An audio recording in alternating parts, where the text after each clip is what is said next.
Extraversion is one of the 5 personality traits of the 5-factor model. What is extraversion? What does it look like? Well, we are going to be going through all of that today on Real Talk with Kane Adams. Let's go.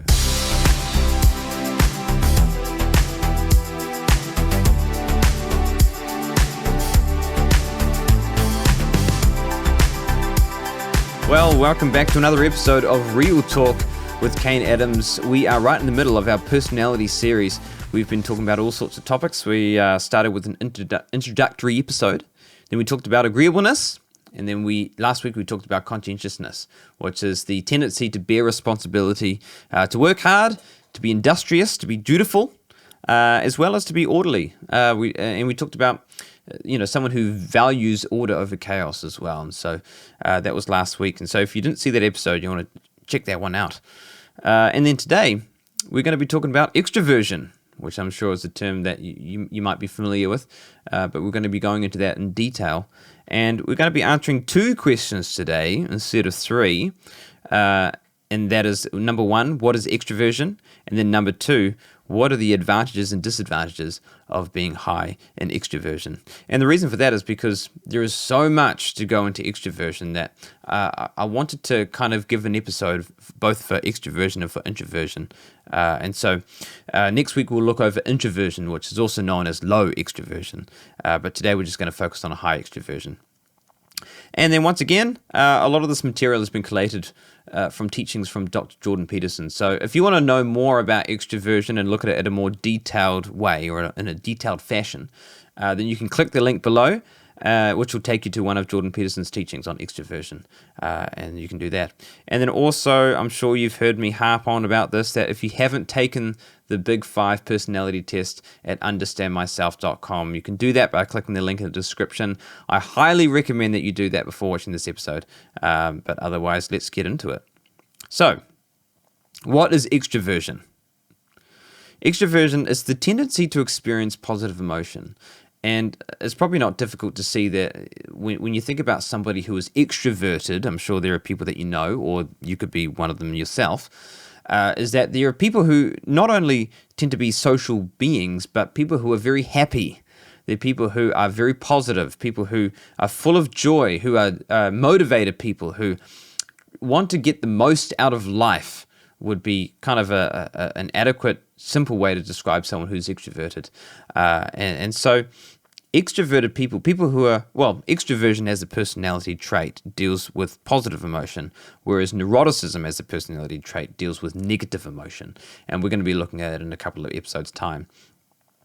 And so positive emotion and negative emotion, what do we mean by that?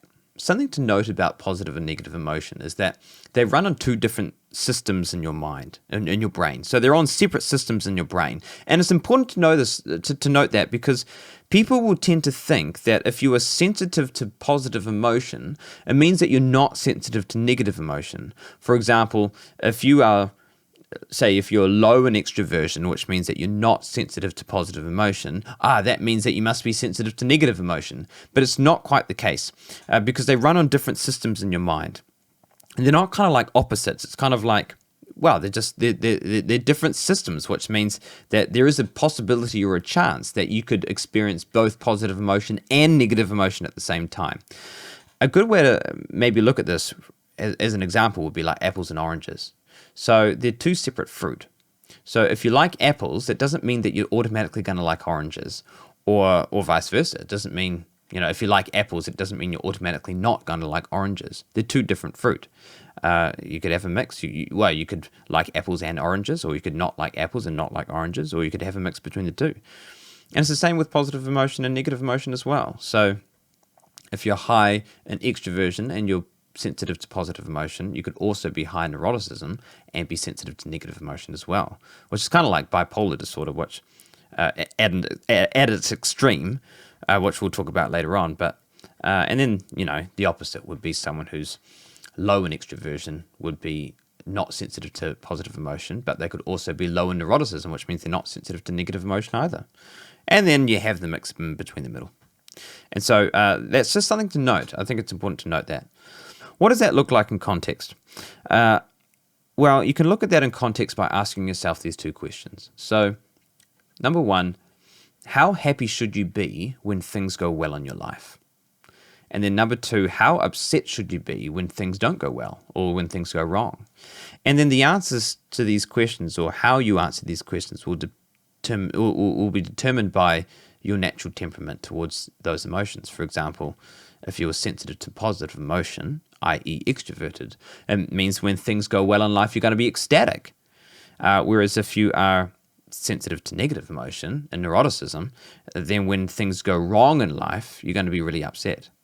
And you can have it, like I just mentioned before, you could have a mix between the two. So if you're high in extroversion and high in neuroticism, that means that when things go well, you're going to be ecstatic. But when things go wrong, you're going to be devastated and crushed. Whereas if you are low in extroversion and low in neuroticism, and both of those two traits, that means when things go really well in life, you're not going to be fazed. But when things go wrong in life, you're also not going to be fazed. And then you have a mix between the two. So you're high in extroversion, low in neuroticism. It means that you're ecstatic when things go well. You're not fazed when things don't go well. Or the opposite, you're high in neuroticism, low in extroversion. It means when things go well, you're not fazed. When things don't go well, you're going to be really upset. And so different systems. Okay, what's the purpose of positive emotion and the purpose of negative emotion? The reason why we have positive emotion is because it's designed to motivate us to work towards a desired goal. So we may have a goal in mind, and it could be a massive goal. It could be as big as, I don't know, climbing a mountain, or it could be as small as combing your hair, but there's a goal nonetheless. And so the reason we have positive emotion is to motivate us to work towards that desired goal. If we didn't have positive emotion in our lives, we wouldn't get out of bed in the morning. We would be so depressed and demotivated that we would achieve nothing. And so it's the positive emotion that gets us out of bed in the morning that pushes us and motivates us to achieve a desired goal, which is a great thing, right? That's why we feel positive emotion. The purpose of negative emotion is to keep us safe. It's to detect any threat, to detect any areas of danger or areas of caution. And I suppose you could say it's to help us get to that goal in a safe manner. And you can see how that's important as well, because if we only had positive emotion, then we'd be running around trying to achieve goals like headless chickens, running into every danger that we come across, which could be catastrophic. And of course, if we only had negative emotion, then we're designed to see the threats, and we may see the dangers and see the threats, but we'd never do anything with our lives because we wouldn't be moving towards any goals or any dreams that we have. And so we need both systems. Let's break down extroversion like we did with the other personality traits. So extroversion is broken down into 2 subtraits, which are enthusiasm and assertiveness. What's the difference? Enthusiasm deals more with the positive emotion like we've just been talking about, as well as social interaction and networking, whereas assertiveness tends to deal more with social dominance. And Jordan Peterson talks about the dominance hierarchy, but so assertiveness is being pushed and motivated to being in a certain area in the social dominance hierarchy. So some common behaviors among people who are high in enthusiasm: they make friends easily, they're an open book, they wear their heart on their sleeve, especially if they're high in agreeableness, they're quick to warm up to others, they value having fun, they can be impulsive, and they're motivated by social interaction. Some common behaviors among people who are high in assertiveness: they take charge, they like their opinions to be heard, they can talk others into doing things, so they're galvanizers, they can persuade people, they have a strong personality, they're first to act, and they are motivated by present opportunity. Okay, so some advantages and disadvantages of extroversion. Let's take a look at that. There are a lot, so we'll take them one by one. Let's start with advantages. So an obvious one would be that extroverts are social beings. They have a knack to be able to initiate and maintain social connections on a regular basis. They really value social connections, and we mentioned this, I think, in an episode before. We had, like, if an extrovert enters a room with 100 people, then they see that as an opportunity, right? Great, fantastic. Here's people that I can create social connections with, people I can meet, people I can network with. They see that as an opportunity, whereas obviously the opposite would be for an introvert. And so they'd be drawn to careers or jobs that are more social oriented. So jobs like sales or real estate or teaching or nursing, jobs that are related to people, childcare, where they have an interest in people. So you might find, take real estate, for example, someone who is constantly networking between people, looking for people to buy, looking for people to sell, bringing them together. You need to be high in extroversion if you're going to do well on that, because if you are introverted, then you're really going to struggle with that. And I think that's a point as well that I'll quickly make now, which we're going to talk about in depth in the final episode, is that you want to tailor your job to your personality, not the other way around, because it's very difficult to alter your personality. We talked about this in the opening episode, that personality is rigid. And so even though you can expand your range a little bit, so for example, if you're introverted, you can learn to be a little bit more extroverted, but you're never going to become a 100% extrovert. You're never going to flip from one extreme to the other, because it's just not possible. It goes against your biological temperament. And so because of that, you want to tailor your job to your personality rather than tailoring your personality to the job that you think that you want. So if you are very low in extroversion, you probably don't want to go into real estate. But if you're high in extroversion, then real estate could be the good job for you, just as an example. And on that note, people who do really well in business tend to be extroverts. And there's two reasons for this. Number one, because like I just mentioned before, they're social beings. So they know how to network, they know how to connect with people. But number two, people do well in business if they're extroverts because they're opportunists. So they see an opportunity and they take it. My pastor, he used to say this quote all the time, and he's a classic extrovert. He says, "The opportunity of a lifetime only exists in the lifetime of that opportunity," which tends to be probably a classic mantra for those who are extroverts and those who are opportunists, that you need to seize the day, that when the opportunity comes, you need to take it, otherwise it's gone. And when it's gone, it doesn't come back. And I suppose in relation to opportunity, that's what extroverts are experts at. So extroverts are wired to exploit the present and are heavily motivated by opportunity. And I suppose you could say that extroverts tend to value the present over valuing the future, which is a phenomenon known as delayed discounting, which we'll talk about a bit later on in the episode. But so when we talk about valuing the future or valuing the present over valuing the future, you could say extroverts value the present over valuing the future, whereas it's the opposite for introverts. They value the future over the present. And you can see that there's positive and negative implications to both of those perspectives. For example, someone who would value the future over valuing the present would be someone who values delayed gratification, which I'm sure is a term that you're familiar with. But something to note with delayed gratification, even though that's a very good thing, is that delayed gratification is only as good as the stability of the future. So if you've got a stable future, then yes, delayed gratification will be the best route to take. But if your future is unstable and you can't predict what's going to happen in the next week, let alone the next month or year, then delayed gratification is most likely not the best route you're going to take. You're probably better off to take whatever's in your hand now, right? What is that saying? A bird in the hand is better than two in the bush. And that can be definitely a good mantra to take. Depending on the circumstance in life and depending on the stability of the future. And I suppose, I guess a good example of this would be like, for example, the stock market, right? So people who are extroverted will be more likely to buy and sell on a regular basis when it comes to the stock market, whereas people who are introverted are more likely to wait until the right time to buy, then they buy, and then they wait until the right time to sell, and then they sell. So there's that delayed gratification. But the problem with the stock market is that you cannot at all predict what's going to happen.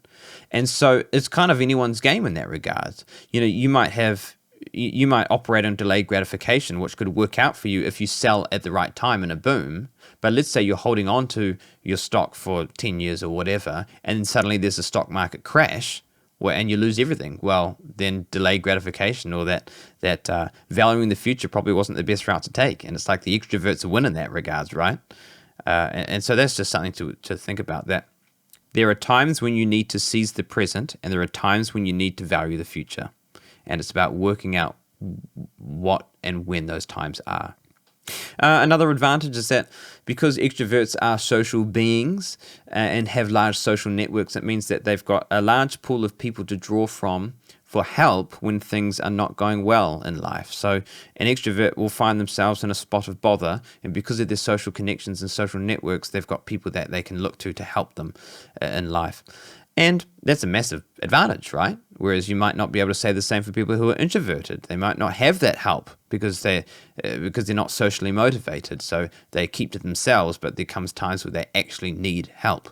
And who are they to look to, right? I suppose it might be debatable, that one, because I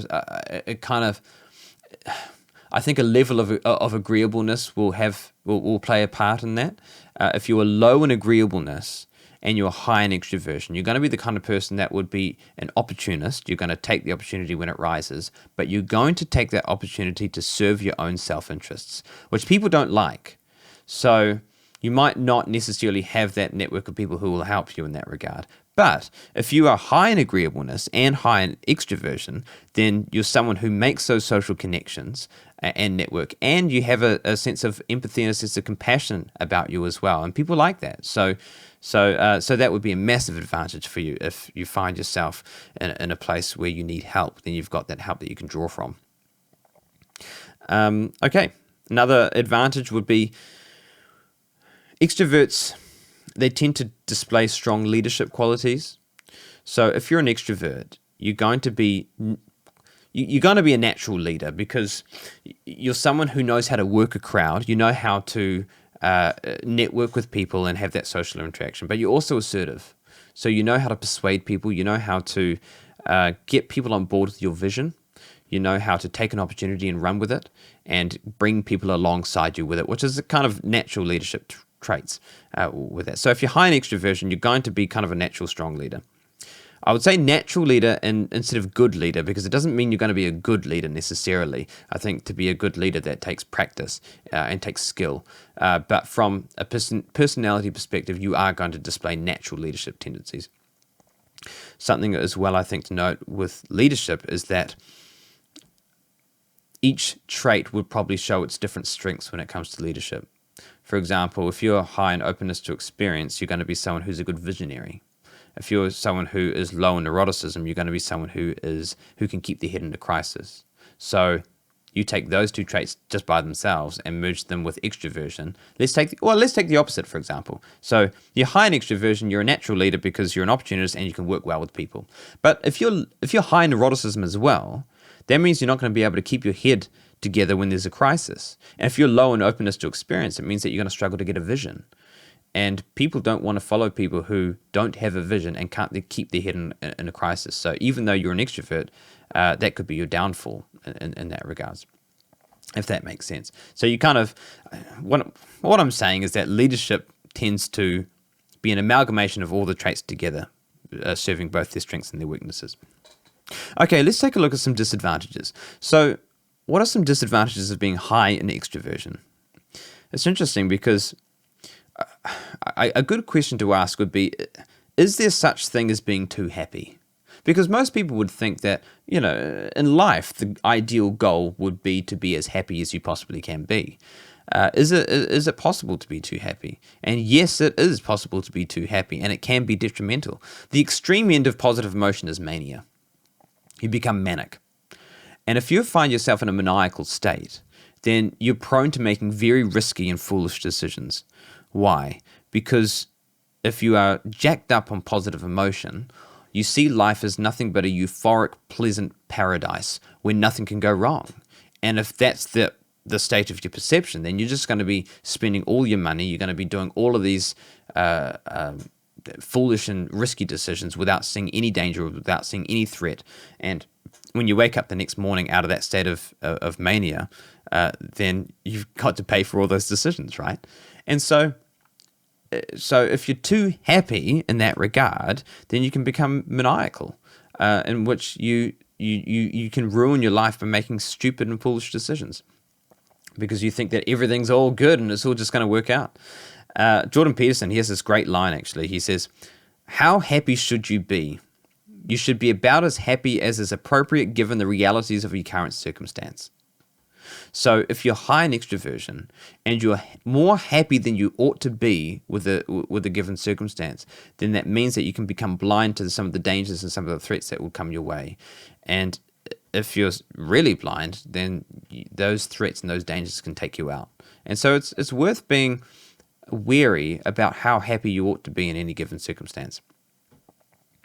What's also interesting is that, and Jordan Peterson talks about this as well, is that as humans, what we crave is we don't necessarily crave to be happy, but rather we crave to be free from suffering. And there's a big difference with that, because to be happy means that you're in an optimal state of being, which is in the middle, and to be happy is to move from that optimal state of being to a place of positive emotion, to a place of happiness, right? Which is not a good thing or a bad thing, I suppose, in that regard. But to be in a state of freedom from suffering means that you're in a place of suffering and you're moving up to the optimal state of being, depending on the given circumstance. And so that's your goal. That depending on whatever circumstance you find yourself in, that you want to be in an optimal state of being, where you are happy in relation to how happy you should be given the circumstance that you are in. And so that's what I'm saying. We crave for that optimal state of being, not necessarily to be happy all the time, I guess you could say. Another disadvantage of being high in extroversion is that you're more likely to engage in impulsive behavior. So because you are wired to exploit the present over exploiting the future, it means that you're going to look to the things that reward you instantly opposed to the things that will reward you later on, which are things like which are good things, but it could be bad things like gambling or drug addiction or alcohol abuse or unsafe sex, because they give you a reward in the moment, in the now, opposed to later on in life. And this is what's known as a phenomenon called delayed discounting. What is delayed discounting? Delayed discounting is where someone will discount or devalue a reward that may be delayed in order to exploit or take a reward that's in the present. So, for example, you might have a reward of having a healthy body. Okay, that's a pretty neat reward, but that's a reward that's going to be in the future. It's not necessarily a reward that you enjoy right now. You have to put steps in place in order to get that to that reward, and so it's valuable, but it's in the future. And you take that reward and you put it against an instant reward, which might be like eating a piece of cake. So when you eat a piece of cake, you enjoy all the benefits right here and right now. And so you're faced with the choice, well, do I eat the cake now or do I have the healthy body later? And that can be an element of, well, like you said, delayed gratification or self-control. But what happens is people tend to discount the value of the reward later to justify enjoying the rewards that are in the present, i.e. eating the cake. And so even though having a healthier body has greater rewards for you, you're still going to choose the cake because at least you get to enjoy the benefits right now. And so that's known as the impulsive choice. And some experiments have been done where a classic one is like asking people, well, would you accept $50 now or $100 at the end of the month? Or I could give you $100 now or $1,000 in 2 years' time. Which one will you take? And obviously having $1,000 is better than having $100, but is it better to have it now or is it better to wait and have $1,000 later? And so that's kind of what delayed discounting is.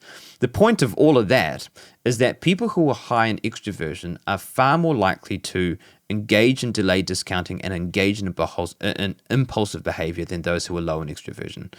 And that's because of the positive emotion system that they're sensitive to. So extroverts are more likely to eat the cake, I suppose you could say. And then that begs the question, well, why are extroverts more impulsive? Well, like I just said, it's because they're more sensitive to positive emotion. And what is the driving force behind positive emotion? It's dopamine. Dopamine, which is a neurotransmitter. It's like the reward hormone that people talk about, the reward chemical. So positive emotion is directly linked to the dopaminergic system, which is a system in the brain that releases dopamine all throughout other areas of your brain and throughout your body whenever you're engaging in a pleasurable experience. So you might be doing something like eating food or listening to music or engaging in sexual intercourse, and your brain is going to release dopamine throughout the body. Why? Well, one reason is so that you feel good, right? It's the feel good hormone, or the reward hormone, as people have called it. But another reason is because what it does is it reinforces the neural pathways in your brain when you are experiencing that pleasurable experience, so that your brain can remember it and experience it again. So with every action that you take that gives you pleasure, the dopamine goes through the body, reinforces that neural pathway, and then urges you to engage in that behavior again, so that you can experience that same pleasurable feeling and that same pleasurable experience, right? So in other words, the neural processes that were activated while you were engaging in that pleasurable activity are reinforced, and they grow stronger through dopamine. That's the purpose of dopamine. You can see how this can be really positive and unbelievably detrimental at the same time. So if you are engaging in positive things like listening to music, then dopamine's great. If you're engaging in things that are addictive, that are going to be detrimental to your life, like alcohol or unsafe sex or pornography or drug abuse or anything like that, then dopamine is going to be your absolute worst nightmare. Because when you engage in that activity, then it's going to create that strong neural pathway and reinforce it, and urge you to engage in that activity again, so you can experience that same hit or that same buzz of dopamine. And this is the problem, when it's interesting, because we talk about being addicted to drugs or alcohol or to sex or to porn or to gambling or whatever it is, or video games even. But the thing is that we're not addicted to those things. We're actually addicted to the dopamine that those things give us, or those activities give us. That's what we're addicted to. And so anyway, so what I'm saying is, people who are high in extroversion, because the positive emotion is so directly linked to the dopaminergic system, it means that people who are high in extroversion are more likely to engage in impulsive behavior. So that's just something to be aware of if you're high in extroversion, is that you are going to be more prone to engaging in that impulsive behavior, which could be detrimental to your life if you can't manage it. Okay, quickly, 2 more disadvantages. People who are high in extroversion and who are high in neuroticism are going to be very sensitive to positive emotion, as well as very sensitive to negative emotion, which can breed bipolar tendencies. So people who are high in extroversion, high in neuroticism, could be prone to bipolar disorder. And it's evident, because what it means is that when things go really well in life, they're absolutely ecstatic and off the wall. And then if things don't go well in life, then they're crushed beyond all comprehension. And it's very difficult to live life like that, because you're constantly going up and down, right? From extreme ecstatic happiness to extreme depression. And it wouldn't be easy for anyone to live like that. And so that would be a massive disadvantage if you merge high extroversion with high neuroticism. And then a final disadvantage would be people who are high in extroversion and low in agreeableness can be prone to displaying narcissistic tendencies. And narcissism is one of those words which you hear all the time. But I think this is a good example of it, because people who are high in extroversion, they can work the crowd. They know how to interact with people. They can persuade. They can galvanize, which is a positive trait, really. But if you're low in agreeableness, that means that you serve your own interests before the interests of others. It means that you know how to exploit people, and you know how to make people serve you for your own interest, right? Which is kind of I'd say the definition, but more of an example of narcissism. And I think people can get mixed up between the two, between agreeableness and extroversion. So just because somebody is high in extroversion, which means that they're confident and they can work the crowd and talk with people, that doesn't mean that they're a compassionate person. And so that's something to be aware of. And you kind of don't get this with people who are low in extroversion. For example, say you got someone who's low in extroversion and low in agreeableness, they're going to come across as a very cold-hearted and aloof person. So it's kind of like the cat's already out of the bag. If they try to manipulate you, it's likely that you've been intimidated by them before they get that chance. So it's like the cat's out of the bag. But if somebody's high in extroversion and low in agreeableness, it means that they know how to manipulate and they know how to exploit, but they're charming. And so we can get confused between confidence and competence. For example, we see the confidence of someone who's high in extroversion, but we don't actually see that the sinister motive underneath, which is to use you to serve their own interests. And that's kind of extremes. So people who are very high in extroversion and very low in agreeableness would kind of fall into that trap. But I think that's something to be aware of. Anyway, so that's high extroversion. I know there's a lot to get through in that episode. But anyway, that's kind of the advantages and disadvantages of being high in extroversion. And like with every other trait, there's always going to be advantages and disadvantages and pros and cons. And so, being high in extroversion doesn't mean you're morally better than someone who's being low in extroversion, and vice versa. It's just something to be aware of. Anyway, thanks so much for listening. Next week, we are going to be talking about low extroversion, namely introversion. What are the positive and negative implications of being low in introversion? So we're going to be talking about that next week. Thanks for listening. Tune in next time, and we will see you then.